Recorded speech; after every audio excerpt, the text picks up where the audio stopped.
Assalamualaikum, gue Farid dari Gadgetalk. Kali ini kita akan bahas TWS yang worth it banget di harganya. 800 ribuan aja udah bawa fitur yang komplit banget. Dan sampai-sampai gue jadiin TWS ini sebagai TWS utama gue. Yuk langsung aja kita bahas setelah yang satu ini.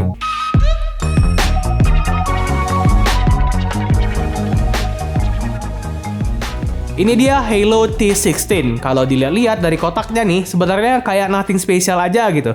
Tapi akan mulai berasa spesial setelah kita lihat fitur-fiturnya yang ada di belakang box. Di dalam box kita dapetin TWS-nya, manual book, kabel Type-C, eartips cadangan dengan ukuran yang berbeda. Tapi kok banyak banget ya ini ya. TWS-nya juga kelihatan mainstream, mulai dari desain case-nya sampai ke earbuds-nya juga gitu. Tapi nggak ada salahnya, malah gue lebih prefer desain kayak gini dibandingkan dengan TWS berbatang kayak AirPods. Warna hitamnya kelihatan simple tapi elegan, logonya juga nggak norak karena kelihatan samar-samar, dan pas dipegang tuh berasa lumayan solid, dibuka tutup juga masih berasa satisfying. Masih pakai bahan hard plastik tapi ya nggak bisa ngarep banyak, harganya cuma 800 ribuan. Proses connecting yang gampang juga jadi salah satu kelebihan dari TWS ini. Caranya tuh gampang banget. Kalau pertama kali connect, tinggal buka case TWS-nya, terus cari di menu Bluetooth, pilih, dan udah. Kalau udah pakai, tinggal ditaruh aja di case-nya dan nggak perlu lagi matiin Bluetooth HP kita. Dan kalau mau pakai lagi, jadi lebih gampang. Tinggal buka case-nya dan TWS-nya otomatis connect ke HP kita. Setelah pakai 1 mingguan, gue lumayan nyaman dengan fitting dari TWS ini. Kalau di kuping gue sih nyamannya pakai eartips dengan ukuran medium. Dan yang gue rasain fittingnya tuh nggak terlalu penuh di telinga. Jadi nyaman-nyaman aja, berasa ringan dan nggak gampang lepas walaupun diajak morsing di konser koplo metal. Tapi setelah gue coba video call selama kurang lebih 1 jam lah, kira-kira 1,5 jam, rasanya tuh kayak rada sakit di telinga, terus kuping gue berasa panas. Mungkin karena gue nggak terbiasa pakai TWS atau headset lama-lama, dan belum tentu di telinga kalian bakalan gitu juga. Karena balik lagi kebiasaan dan belum tentu telinga kita ukurannya sama. Untuk navigasi, TWS ini pakai sistem touch control. Tinggal tap aja untuk play and pause, next song, pindah ke mode ANC, ataupun aktifin mode low latency. Touch controlnya juga punya kelebihan dan kekurangan. Kelebihannya sih gampang banget diakses, tinggal tap aja kayak gini. Dan selesai. Kekurangan touch control itu sensitif banget coy. Jadi terkadang nggak sengaja kesentuh. Tapi fitur favorit gua sih in-ear sensornya. Jadi kalau kita lagi muter lagu ataupun nonton video, tinggal lepas aja salah satu earbuds-nya dan kontennya bakalan langsung pause otomatis. Dan kalau kita mau lanjut nonton, tinggal dipakai lagi. Udah. Yang bikin gua salut lagi adalah di harganya termasuk murah, TWS dari Halo ini punya aplikasi yang bisa di-download untuk Android ataupun iPhone. Gunanya sih kita bisa atur touch control untuk one tap earbuds, cek kapasitas baterai, dan terakhir bisa ganti mode ANC ataupun mode lainnya. Coba aja di aplikasi ini bisa kita tune audionya. Jadi overkill banget, tapi ya gak apa-apa lah, namanya juga TWS di bawah 1 juta, jadi harap maklum. Yang gak gue suka dari TWS ini tuh cuma satu, kualitas ANC-nya. Kalau kita lihat di aplikasi, ada 4 mode seolah-olah punya fitur yang advance banget. Tapi yang gue rasain, 4 fitur tadi tuh kayak gimmick aja. ANC-nya kurang bisa meredam suara noise di sekitar. Mode transparan, dan ambient sound-nya juga kayak nggak berasa ada bedanya. Awalnya gue mau maklum karena harganya masih terbilang murah. Tapi setelah gue inget-inget lagi nih, Baseus punya TWS di harga yang 600 ribuan aja, 200 ribu lebih murah, tapi punya kualitas ANC yang jauh lebih baik daripada TWS ini. Jadi buat teman-teman yang prioritasin fitur ANC, ya mending jangan beli TWS ini. Untungnya, kualitas audio dari TWS ini tuh terbilang enak. Gua tes pakai device Pixel 3 XL dan YouTube Music. Menurut telinga gua, audio itu cenderung ke flat ya. Bukan berarti nggak cocok untuk para basshead.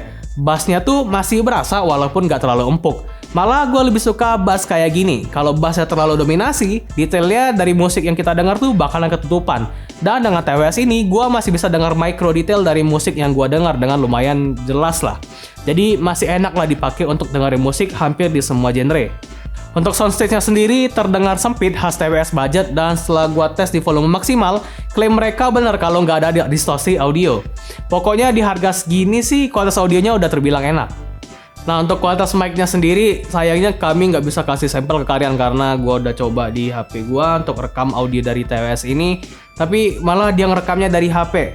Nggak tahu kenapa, beberapa TWS emang terkadang nggak bisa di-record audionya, atau kaminya aja yang kurang canggih. Tapi gue udah pernah video callan pakai TWS ini, dan kata teman gue sih suaranya fine-fine aja. Mereka nggak bilang kalau audionya jelek, jadi ya aman-aman aja kalau dipakai sekedar untuk video callan atau teleponan aja. Nah, gimana kalau dipakai gaming? Well, karena ada low latency mode, jadi pas gue coba main LoL Wild Rift tuh delaynya masih berasa minim, masih berasa nyaman banget dipakai gaming. Tapi kalau dipakai main game FPS kayak PUBG Mobile ataupun COD Mobile, baru dia berasa delaynya tuh agak-agak berasa gitu lah. Walaupun masih terhitung tipis. Nyaman atau enggak ya tergantung kebutuhan. Kalau untuk sekedar main sih ya aman-aman aja. Tapi kalau dipakai untuk pro player, untuk kompetisi gitu ya, baru deh jangan.